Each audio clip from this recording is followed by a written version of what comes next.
अस्सलाम वालेकुम नाजरीन कराम, नई वीडियो में आपको खुश आमदीद कहते हैं। एक जानिब महमूद खान अचकज़ई ने फटे चक दिए हैं। उन्होंने कहा है कि मैं गारंटी देता हूं, जो आपको डर है कि इमरान खान आ गया तो वो आपको सजाएं देगा, जिसके लिए आप आइन और कानून में सभी तरामीमें कर रहे हैं, यहाँ तक कि आर्टिकल 6 की शिक 1 और 2 को भी आप उड़ाकर तब्दील करने जा रहे हैं कि ना आइनी अदालत, ना हाई कोर्ट, ना सुप्रीम कोर्ट में उनका केस सुना जाएगा। सारी अदालतें हाथ बांध के बड़े साहब के सामने खड़ी हो जाएंगी। मैं इमरान खान की गारंटी देता हूं, आए बैठें। सारी जमातों को दावत दे दी गई है असम्बली फ्लोर पर। जबकि दूसरी जानिब एक शख्स आया जिसने आइन और कानून का सबक पढ़ाया, जिसने कहा कि हमारी आवाम का मसला ये है कोलेटरल डैमेज नहीं, वॉर क्राइम है। हम किसी मासूम की जान गई तो फिर पर्चा काटेंगे। उसने तमाम जमातों को ना सिर्फ साथ बिठाया, उनको एतमाद दिया, गॉड ऑफ ऑनर दिया। उस नए नवेले लड़के ने मरकज में बैठे बाबों को सियासत सिखा दिया कि सियासत ऐसे करते हैं, अपोजिशन को ऐसे लेकर चलते हैं, ऐसे सूबे के अवाम की नुमाइंदगी करते हैं। वो सियासतदान जिसका अवाम के साथ ताल्लुक है, अवाम के साथ राब्ता है, वो कभी भी फस्ताई पॉलिसियों की हिमायत नहीं कर सकता। अगर वो किसी जगह मजबूर भी है तो वो कहीं ना कहीं उस पर लब कुशाई ज़रूर करेगा। जहां उसको कोई स्पेस मिलेगी वो उस पर बोलने की कोशिश करेगा। लेकिन हैरान कुन बात यह है कि कौमी असम्बली, कौमी सतह पर मां सिवाय PTI या उनकी जो इत्तेहादी अपोजिशन जमातें हैं, उनके अलावा कोई भी इस पर नहीं बोल रहा। आज भी नून लीग के वज़रा 3.5 साल से जिन्होंने मुल्क के अंदर आइनी, कानूनी, सियासी, जमहूरी, अखलाकी, इवन दीनी मामलात का भी कोई लिहाज नहीं किया, हर एक की खिलाफ वर्जी की, हर एक की पामाली की, वो आज भी बेशर्मी के साथ असम्बली फ्लोर पर खड़े होकर कहते हैं कि इमरान खान ने नफरत के बीज बोए। 3.5 साल में तुम लोग जो कर रहे हो, इमरान खान ने किस जगह अपनी तकरीर में कहा कि नवाज शरीफ को जाके जूते मारो, या नून लीग के लोगों पर तशद्दुद करो, या किसी और सियासी जमात के साथ जाकर मारपीट करो?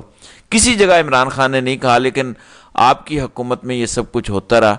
ये वही लोग हैं जिन्होंने एक हाथ में आइन उठा के उनको मिडल फिंगर का इशारा किया था। तो ये वो लोग हैं जो इस मुल्क के साथ खिलवाड़ करते रहे हैं। ऐसे लोगों से जमहूरी रवैयों में किसी बेहतरी की गुंजाइश रखना मेरे ख्याल में अपने साथ जुल्म और ज्यादती करने के मुतरादिफ है। दूसरी जानिब वो नौजवान जो सिर्फ 36 साल का है, जिसको कहा गया कि अनाड़ी है, इसको तजर्बा नहीं है, ये दहशत गर्दों का साथी है, जाहिल भी उसको कहा गया, उसको बुज़दार आफरीदी का नाम दिया गया।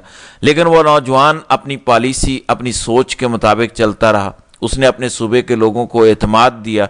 उसने अपने सूबों के लोगों का मुकदमा लड़ा कि हमारी औरतें नंगे सर सड़कों पर खजल खराब हो रही हैं, जिनके घरों में उनके भाइयों ने भी उनके बाल तक नहीं देखे थे। तो ये जुल्म अब रुकना चाहिए।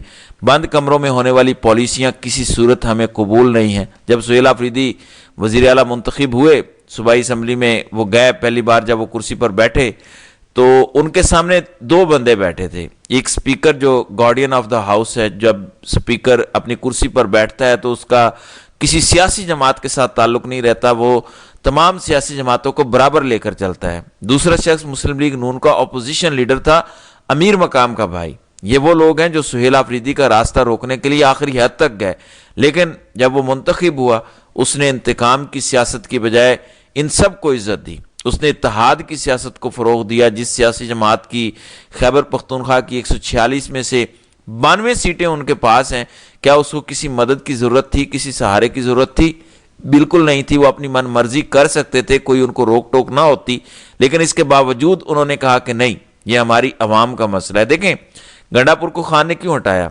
क्योंकि वो सूबे में मिलिट्री ऑपरेशन नहीं रुकवा पाए, अमन व अमान नहीं ला पाए। उन्हें कहा गया कि आप अपने सूबे की रिवायात के मुताबिक काम करें। आज वो रिवायात आपको सुहेल आफरीदी में नजर आ रही हैं।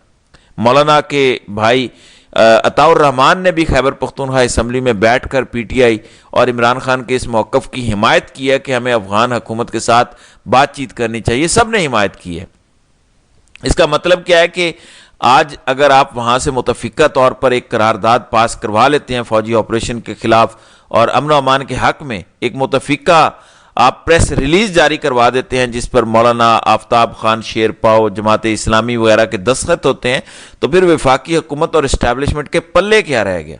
میرے خیال میں سہیل آفریدی نے آج صوبائی سطح پر اسٹیبلشمنٹ کے بھاگنے کے تمام راستے بند کر دیے ہیں، بلکہ اگر یوں کہا جائے کہ اسٹیبلشمنٹ کی پالیسیوں سے آج سہیل آفریدی نجات حاصل کرنے والا ہے یا کر چکا ہے، تو یہ کہنا غلط نہیں ہوگا، کیونکہ سہیل آفریدی ہر جلسے میں، ہر موقع پر، ہر پریس کانفرنس میں انہوں نے یہ بات کی کہ بند کمروں کی پالیسیاں ہم نہیں چلنے دیں گے، نہ ہمیں قبول ہیں، نہ ہم اس پر کسی قسم کا عمل درآمد ہونے دیں گے۔ جنید اکبر نے تو یہاں تک کہہ دیا کہ آپ کو پی ٹی آئی سے مسئلہ ہے نا، پی ٹی آئی آپ کے ساتھ انگیج نہیں ہوا کرے گی، ہم تمام سیاسی جماعتوں کی جو صوبے کی جماعتیں ہیں ان پر مشتمل کمیٹی بنا دیتے ہیں، یہ اپنی تجاویز دیں گے، آپ ان کے ساتھ بیٹھیں، جو فیصلہ دونوں فریقین مل کر کریں گے ہم ان پر منوعن عمل درآمد کریں گے۔ تو فرار کے تمام راستے بند کر دیے ہیں۔ پھر سپیکر صاحب نے آج اپنی تقریر میں یہ بھی کہا کہ جب میں اور سہیل آفریدی اکٹھے بیٹھے تھے، جب ہماری حکومت بنی تھی، تو ہم نے یہ فیصلہ کر لیا تھا کہ ہم سیاسی پوائنٹ سکورنگ نہیں کریں گے، ہم سارے صوبے کے اکابرین کو ساتھ لے کر چلیں گے، قبائلی مشیران کو دعوت دی جائے گی، تو سبھی کو عزت دی گئی، جس کی وجہ سے سہیل آفریدی کا اپنے صوبے میں قد کاٹ بڑھا، اور وہ نوجوان جس کو کہا گیا کہ اسے سیاست نہیں آتی، وہ صوبائی سیاست سے نکل کر اس وقت آپ کی قومی سیاست پر حاوی ہو رہا ہے۔ دوسری جانب قومی اسمبلی کے اندر جو سیاست نظر آ رہی ہے، آپ اس پر ایک نظر ڈالیں، پی ٹی آئی کے ساتھ جو سلوک ہو رہا ہے، ایک سیٹ سنی اتحاد کونسل کی جانب سے جو ہے وہ اناؤنسڈ ہے، جبکہ باقی سب کو آزاد ڈکلیئر کیا گیا ہے۔ تو ان کا طرز عمل دیکھیں، ان کا طرز عمل دیکھیں۔